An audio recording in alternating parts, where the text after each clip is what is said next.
आचार संहिता उल्लंघन के एक मामले में आज मंगलवार दोपहर भीम आर्मी के संस्थापक चंद्रशेखर रावण मुजफ्फरनगर कोर्ट पहुंचे, जहां उन्होंने जमानत अर्जी कोर्ट में दाखिल करते हुए कहा कि लोकसभा चुनाव में कोई पार्टी या नेता नहीं जीत रहा है, बल्कि जनता जीत रही है।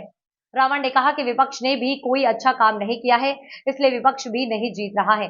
चंद्रशेखर रावण ने मीडिया से बात करते हुए कहा कि हमारे कंधों पर बड़ी जिम्मेदारी है और अब हमारे कंधे पर जिम्मेदारी है कि 2 अप्रैल जैसे झूठे मुकदमे लगा के जिस तरह से सरकार ने जुल्म किया दलितों पे, और जो आज धर्म जाति के आधार पे मुसलमानों पे, पिछड़ों पे, किसानों पे जो जुल्म हो रहा है, उसको रोकने के लिए हम उनकी मजबूत आवाज बने। इंडिया गठबंधन इस बात को कह रहा है कि जो भाजपा है, दोनों दल दावा कर रहे हैं कि भाजपा आ रही है, इसको लेकर क्या कहना है जो संविधान बदलने की बार-बार बात कही? देखिए, बात ये है कि आरएसएस और भाजपा की शुरू से जो मंशा रही है वो संविधान के बड़े समर्थन में नहीं रही, और जिस तरह के उन्होंने कार्य किए हैं और जिस तरह से तानाशाही का एक दौर चल रहा है, तो एक अविश्वास जनता के मन में भी पैदा हो गया। और आरक्षण तो खत्म ही समझिए ना, आप आरक्षण को वो कह रहे हैं कि संविधान आरक्षण, तो आप महसूस कीजिए 69,000 शिक्षक भर्ती में 20,000 पदों पे घोटाला हुआ।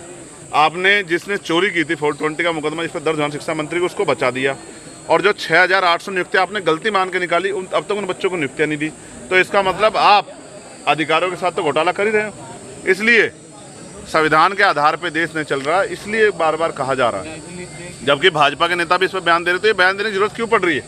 तो बयान देने की जरूरत इसलिए पड़ रही है कि आपने जो काम किए हैं उससे जनता में विश्वास पैदा हो गया कि आप संविधान को नुकसान पहुंचा रहे थे, और आपके नेता भाषण दे रहे हैं। कई आपके नेताओं ने इस तरह के भाषण दिए कि हम संविधान को बदल देंगे। तो ये जो मूर्खता भाजपा ने की है, इसका खामियाजा उनको भुगतना पड़ेगा। और मैं आपसे फिर कह दूँ, अलायंस नहीं, जनता चुनाव लड़ रही है, और जनता में महंगाई, बेरोजगारी और तमाम तरह से जो कानून व्यवस्था में खराबी है, और जिस तरह से देश की इकोनॉमी गिर रही है, जनता विरोध है। जनता चुनाव लड़ रही है, और जहां जीतेगी वहां जनता जीतेगी। विपक्ष ने बहुत कुछ अच्छे काम नहीं किए कि मैं कह दूं विपक्ष जीत रहा है।